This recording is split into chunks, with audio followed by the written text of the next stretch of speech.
So when people show you who they are, believe them. Why I say that is because I had so many experiences with certain family members and quite a few friends that caused me to not want to associate with them again. And it hurts because you thought that, let me tell you something. You have to know your role in people's lives when you're a part of their lives, because if you don't know what role you play in their lives, you can think that you're something that you're not. You mean something to them that you don't. So like I said, I have quite a few friends and some family members that I don't associate with for various reasons.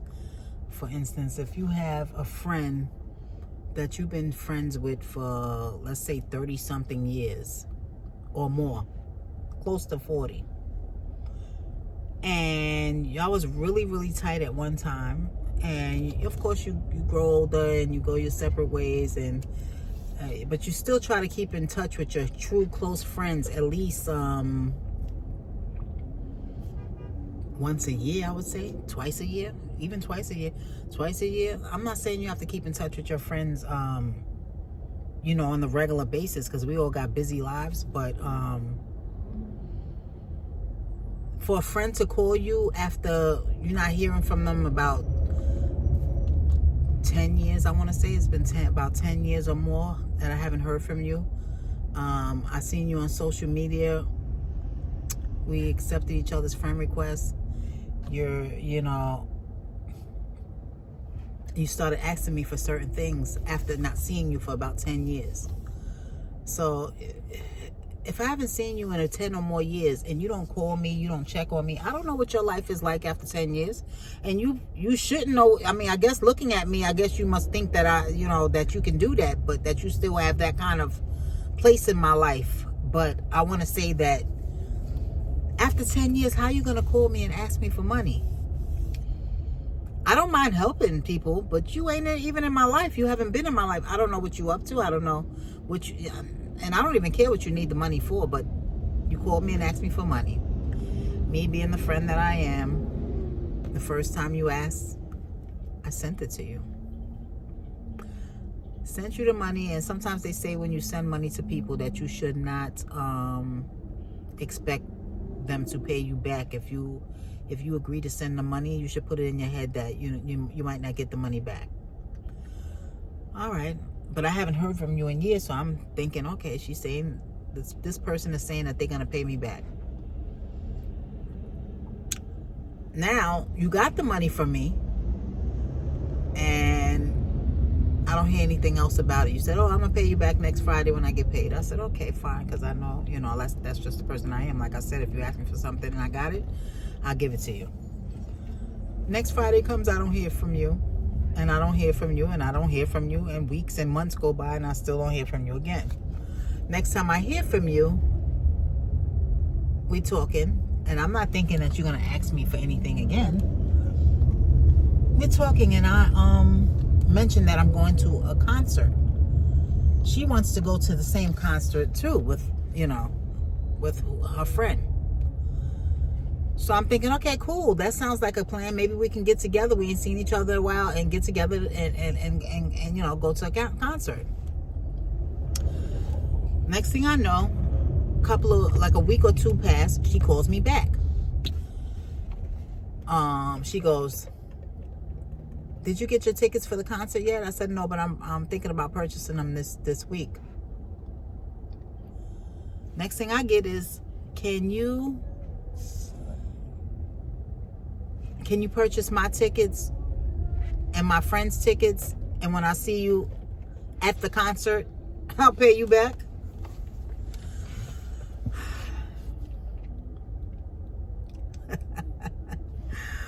Okay, so I say okay, but in the back of my mind, I'm saying to myself, I'm not doing that. Like, I haven't heard from you. I just lent you money. You ain't paid me back. You're not talking about it. You're not bringing it up. Why would I purchase these concert tickets from you and expect you to pay me back?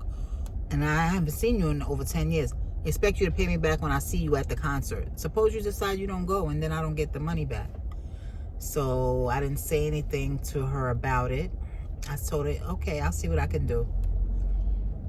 I didn't purchase the concert tickets because then I had thought about it and I decided I didn't want to go. I had other things to do, so I wasn't going to be able to make the concert. They called me about a week or so later and say, did you get the concert tickets? I said, you know what? I decided I'm not going to go. You know, I got too many things to do. It sounded like a good plan, but I got so many things to do. I'm not going to be able to go. Okay. So we talk and we hang up. A couple of days later, which mind you, I haven't heard from this friend in 10 years. We was friends. We haven't been friends before I heard from her 10 years ago, but before then it probably been another 10 years before I really, you know. So I let that go. I hear from her a couple of weeks go by. I hear from her again. I'm talking to her about certain things. You know, we're talking, we're kicking it on the phone. And this is the type of friend that likes to keep you on the phone for a long time. So you have to plan your time when you have time to talk to her. And you also have to, keep in mind how long she's keeping you on the phone. Because if you let her, she'll keep you on the phone 8 hours. Okay, so I say, we talking. And so I say, okay, I got to hang up because I got to go do something for my mom. You know, I take care of my mom. I'm a caregiver for my mom and my stepdad. So I said, I got to go take care of my mom real quick. I have to do something for my mom. I have to call you back. So I'm rushing off the phone because I know I have something I have to do real quick for my mom. She goes, wait. Before you hang up, I got to ask you something. I said, yeah, what happened? Because I'm not expecting her to ask me for money again. What? And I say, I can't really answer you right now because she caught me off guard. I can't really answer you right now, but I'm going to call you back. Let me just deal with my mother. Okay, don't forget. Call me back now and or text me and let me know. Let me know, Shan, because I said, okay. I hang up. When I leave my mom's house and I'm driving home, I see a text message. Don't forget to let me know. I text her back. I said, you know what?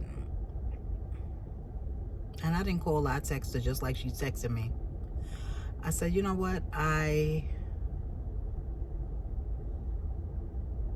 can't lend you the money this time. Because first of all, she didn't even mention the money that she owed me from the last time. And then you asking me to buy tickets and all of that. Those are all red flags to me. So if you have any friends who are like this, I'm letting you know that when you feel the red flag come up and you feel the toxicity of it and the energy of it, just know that it is what's happening. So I say to her, I text her, I say, I'm texting you to let you know that this is the beginning of the month. I can't lend you any money because I have big bills that I have to pay. I don't have no little bills. I have car notes. I have rent due, and it's the beginning of the month. You know, like this is the time where everybody's paying bills. Like I can't afford to lend you any money right now. She said, okay. She texted me back, okay, no problem. Y'all, I kid you not. I have not heard from this girl. She has not bothered to pick up the phone and call me about anything. Why? She needed something from me. And not only that, not only did she need something from me, but in our conversations, I realized she doesn't have a steady place to live. This person is in their 60s. She don't have a steady place to live. I have the space for her, but I don't know who you are today because you haven't kept in touch with me. I would have offered her a place to stay because that's the way I am. But if I don't know what you up to and what kind of person you are today, why would I let you stay in my house? I didn't offer her a place to stay when she was telling me her situation. And I know when you give to people, you receive, but you didn't pay me back what you owed me the first time. You didn't even mention it before you asked me again and asked me to purchase tickets. flags. I'm not saying that you can't help your friend. I love helping my peoples if I could. If I have it and you need it, you got it. But your behavior towards me is saying I'm calling her to use her for something. And if she can't give it to me, I'm not calling her again. And that's exactly what she did. Because I couldn't lend you no money. And I was trying to see, like, how many times, like, if, like, as we go along, get to know her again and see how she is. Because then if I can help her with something, I would. I'm not that type of person. I don't have a lot. I'm not this rich person. I'm not, I don't have a lot to offer. But if I can help you with something, I will. That's the type of person I am. I never heard from her. Okay, so I didn't hear from her. I tried to text her a couple of weeks ago. Hey, I haven't heard from you. Are you okay? I haven't heard from you since the last time we talked. I'm just trying to see if you're okay. Crickets. I got crickets. No reply. A couple of days go by. I call her.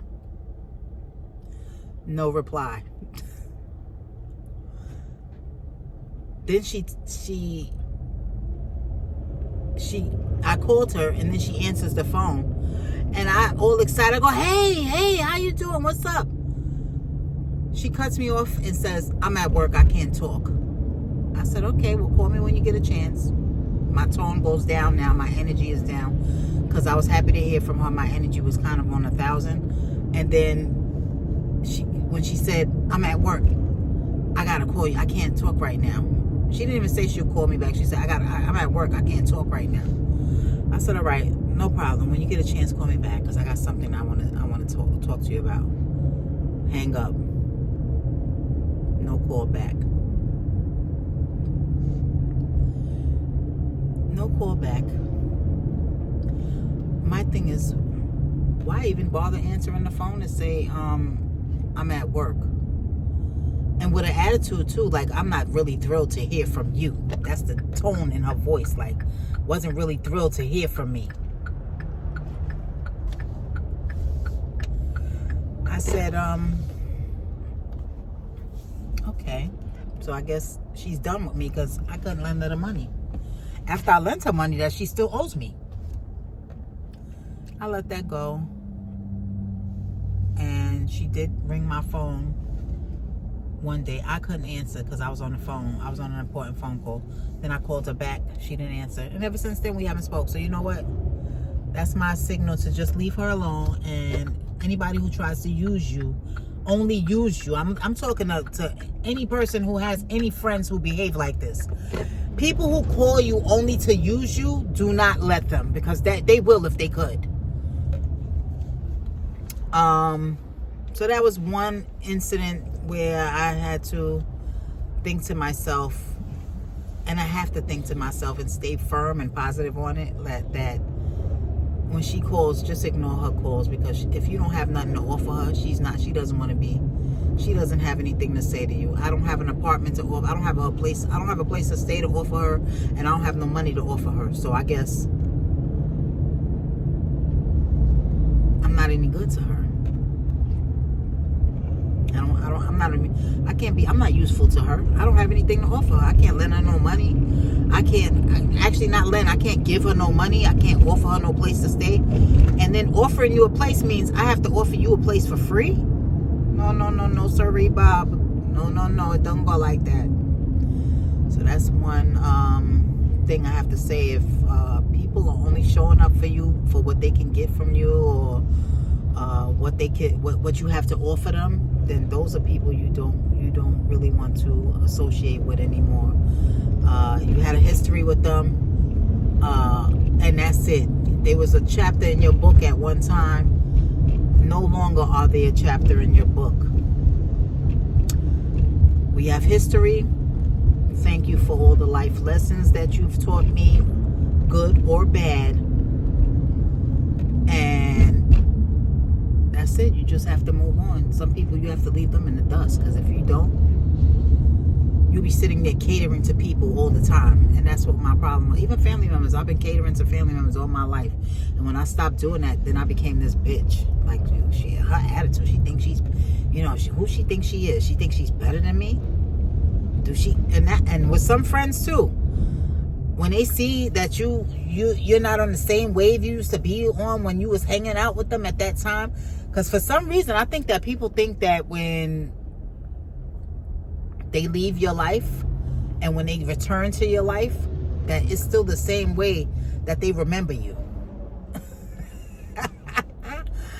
I'm serious. You know how many people that I ran back into via Facebook or whatever, and they still think that you're the same person that they knew when they knew you, and they, in the way they're talking to you, you think to yourself, this person either didn't mature or they still thinking that I'm that same old person. Well, you have to show people the new you and show people that you're not going to tolerate. Like, you have to set boundaries and show people that you're not going to tolerate all the stuff that you tolerated when you were younger and vulnerable and lonely, and you was looking for friends and validation from people, you know. So you have to show them that you're not that person anymore, and that you're not going to run all over me, and you're not going to use me, and you're not going to come back in my life expecting things, you know. If I offer and you offer things, like if we on the same wave with you do for me, I do for you, that's fine. But to come back in somebody's life after so many years and think that you can just, I remember when I used to ask her for stuff and she just would give it to me. That's the type of person she is. Yes, that's the type of person I am. But you got to remember, you ain't been in my life for a long time. I don't know what wave you on. Like, what you up to? You know, some people come back and they be on drugs. They be all kind of agendas. You know, let me get in her house, because if I get in her house, I'm a mess all her. I'm gonna mess everything up for her. Like, I'm gonna get in her house, because she looks too successful for me. She looks like she's doing pretty good compared to me. So I'm gonna go in her house and I'm gonna mess things up for her. I'm not giving nobody no chance to do that to me. I don't care how successful you think I look or I am, and then not only do they start thinking that to themselves, but then they start acting like you think you better than them. They start treating you like you think you better than me. Well, let me show you. And then here comes the secret competition now. So now, once they start thinking that you think that you're better than them, they start trying to one up you on everything. And you just have to remove yourself, because you know, like, I feel like when people don't feel good about themselves, that's what they do. They don't feel good about themselves, and they don't want you to feel good about yourself either. So they try to see where they can get in and sabotage whatever you got going on, and you feeling too good. So I got to bring you back down to this level. You can't be feeling, you can't feel that, you can't be feeling that good.